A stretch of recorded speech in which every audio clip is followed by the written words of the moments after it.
Čau! Šodien parunāsim par ļoti interesantu tēmu. Par to, kāpēc sašaurināties ir izdevīgi. Jā, es zinu, tu vienmēr dzirdēji par to, ka paplašinies, atļaus sev, tu esi vairāk nekā tu iedomājies. Bet, ja mēs runājam par konkrētu darba sfēru, piemēram, mūsu gadījumā par fotogrāfu.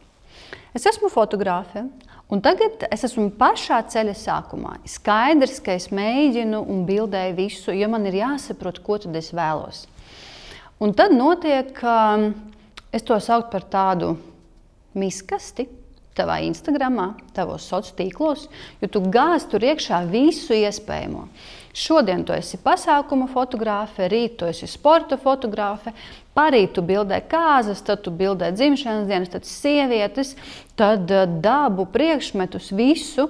Kā tu domā, pēc kā tas izskatās, ja mēs skatāmies ar klienta acīm? Viņš ienāk tavā Instagramā, jo viņš, piemēram, meklē sev portretu fotogrāfu. Viņš ienāk pie tevis un redz šo brādzienu, ka tu dari visu. Saki, lūdzu, vai tu pati ietu pie friziera, kurš špaktelē, kurš taisa meikapu, kurš šuj apģērbu, kurš citreiz nodarbojās ar jogu? Tev noteikti liktos, ka līdz galam viņš nepārzina nevienu, ne otru lietu, un kā gan, lai viņam uzticās, ja viņš dara visu. Tieši precīzi tas pats notiek ar tevi un tavu Instagram. Un tad tu šausmās domā, ārprāts, man nav klientu, es nesaprotu, kas es esmu, es nezinu, ko es bildēju. Tieši tā, mīļā, jo ir jāsašaurinās. Jāsašaurinās tik tālu, lai tavā Instagramā ieejot klients uzreiz saprot, kas tu esi un par ko tu esi.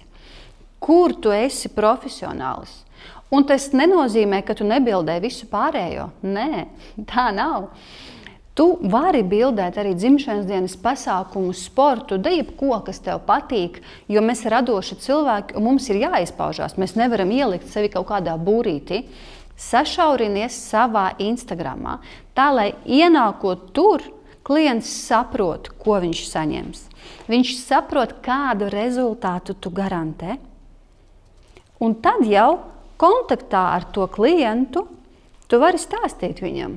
Ja, hei, es arī bildēju dzimšanas dienas, ja tev ir kāda ballīte, mēs jau esam pazīstami, es labprāt sabildētu. Vai, hei, es tur citreiz bildēju kaut kādu jogas, un tu esi jogas pasniedzēja, mēs forši varētu sadarboties. Viss tālāk ir tava harizma, komunikācija, un tu vari darboties tālāk. Lūdzu, pavēro tagad savu Instagramu. Pavēro, lai tur nav tā miskaste, sašaurinies.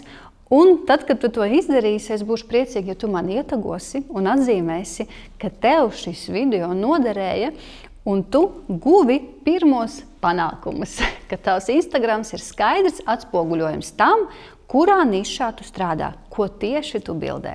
Es ceru, ka tev šis bija noderīgi. Tiekamies šeit nākamajos video un katru dienu manā Instagramā.